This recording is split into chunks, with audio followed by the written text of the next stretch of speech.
Esta cortina nos está llevando al esperado momento del periodismo a la manera de Fernando Borroni. La DAIA, repudió a la Cancillería argentina, repudió un comunicado que emitió la Cancillería sobre el conflicto que hoy en día tiene una nueva escalada entre Israel y Palestina. Caratuló la DAIA este informe de la Cancillería, lo caratuló de grosero error. ¿Por qué? Porque lo que hacía este comunicado de nuestro país fue precisamente condenar la reciente operación militar que está desplegando la Fuerza Aérea Israelí sobre la Franja de Gaza, sobre el territorio palestino, parte de él, porque la otra parte se la ha quitado Israel. En un nuevo ataque del ejército Israel sobre la Franja de Gaza, donde ha asesinado a decenas de hombres, mujeres y niños. Cerca de 7 niños van ya, porque bombardean lugares, casas de civiles. Resulta preocupante la escalada de violencia, advierte el comunicado de Cancillería. Tenemos que ver que al día de hoy, de lo que va de este año, hay más de 100 muertos palestinos y 15 israelíes.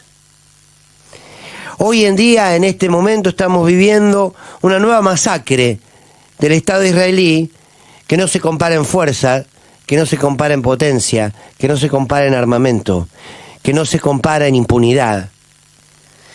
Y decía que es una nueva masacre justificada frente a la resistencia del pueblo palestino, resistencia a la que el pensamiento único y el poder dominante llama terrorismo.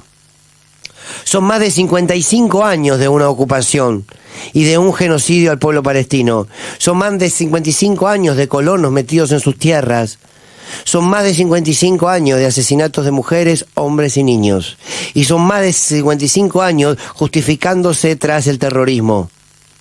Siempre el poder dominante, el poder expansionista, el poder colonizador, el poder que busca exterminar al otro, siempre construye previamente el relato del enemigo.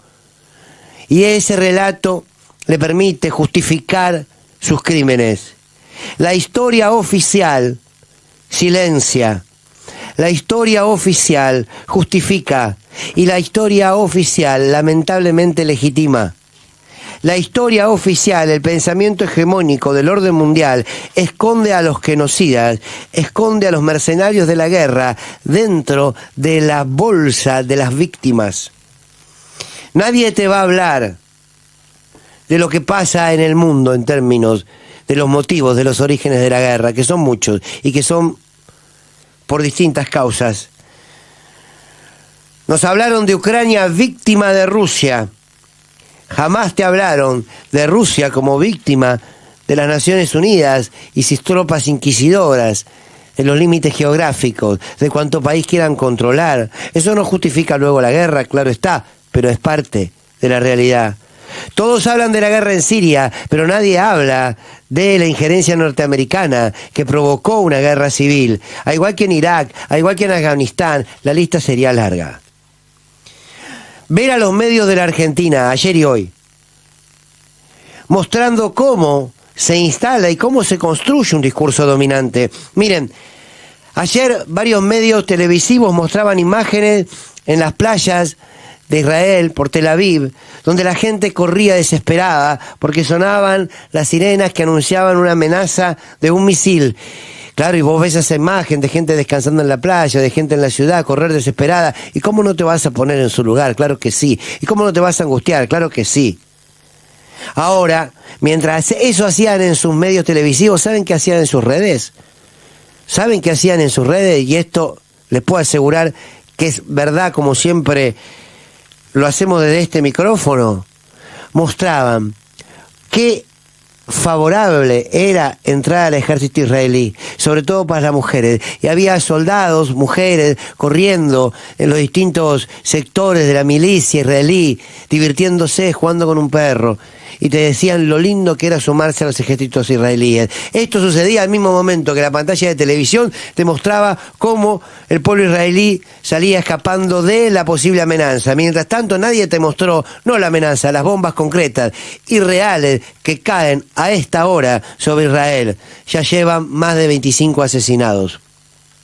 No es difícil saber qué pasa en la Franja de Gaza. Hay 55 años de historia para saber qué pasa en la Franja de Gaza. No es difícil saber de qué lado se está. O se está del lado de los ocupantes, o se está del lado de los ocupados. O se está del lado de los oprimidos, o se está del lado de los opresores. No es complejo. Cuando quien te mata es el dueño de la vida y de la muerte, de quienes viven contrarios a sus dioses terrenales, expansionistas y criminales, entonces parece que los asesinos dejan de serlo. Y los asesinos son apenas hombres y mujeres sin nombre, pero peor aún, los asesinados son hombres y mujeres sin nombre. Alguna vez dije esto y lo voy a repetir: no hallarán un Dios que los perdone, aunque estén ellos tan seguros de ser su propio Dios. No habrá infierno en los que arda su monstruosidad, porque son ellos quienes les han puesto nombre al infierno. Que el mundo sepa que hay 55 años de un genocidio que el poder dominante oculta. Cuesta comprender cómo olvidaron tan pronto el vaho del infierno. Cuesta comprender que las víctimas de ayer sean los criminales de hoy. La columna de Fernando Borroni.